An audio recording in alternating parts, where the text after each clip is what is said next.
I work on a variety of different substantive topics. International trade early in my career, then more security-oriented topics such as ethnic conflict and war between states. The theme and thread that ties them all together is a focus on global governance, or how authority is formed and organized and distributed within the international system. His analysis of international relations, I think, allows you to think through more clearly what are the roles of anarchy, structure, and hierarchy in thinking about how countries interact with each other. They help you understand whether countries sign treaties and whether they obey them and agree with it, whether a treaty is likely to work or not likely to work. And so they're very useful for theorists, but they're also very important for policymakers, I think, who can then think through better what the choices are. The conventional view on international politics is that the international system is anarchic or devoid of authority, and best characterized as a Hobbesian state of nature in which there are no laws and founded on principles of might make right.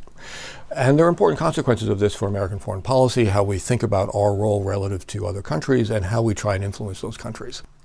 My view challenges this conventional wisdom and tries to develop the argument that relations between countries and between other forms of authority are actually based upon rules and the creation of an international order. This leads us to think about world politics in very different ways. A much more optimistic view, I think, in which rules govern behavior. Countries come together either individually or in groups to try and set those rules in ways that can improve the prospects for cooperation and peace over the long run. He's both big and focused, and that's very hard. Many people have big, broad ideas, but then they don't focus on the careful parts of it, and then he can dig deep at the same time. I've always had a strong personal commitment to ways of improving international order, reducing the risk of war, enhancing the prospects for cooperation and peace, both at the individual level and between states.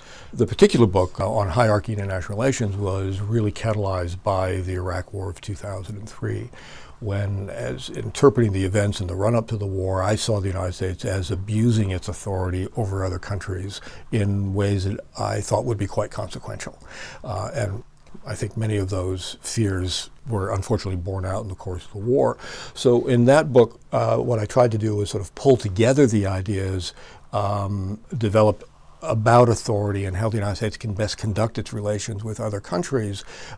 The book arrived at a very important time in the study of international politics, where there were a lot of people that were disaffected and concerned about the conventional view that it wasn't capturing important things about relations after the end of the Cold War.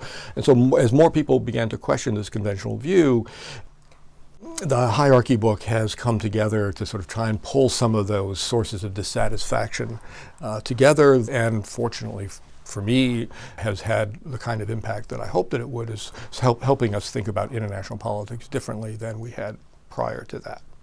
He's so dedicated and committed. I think that you like working with people who are able to share their engagement and commitment, that are very trustworthy and reliable. I think that he has an interesting character of mind that is stimulating and fun to work with, and he also has tremendous human integrity.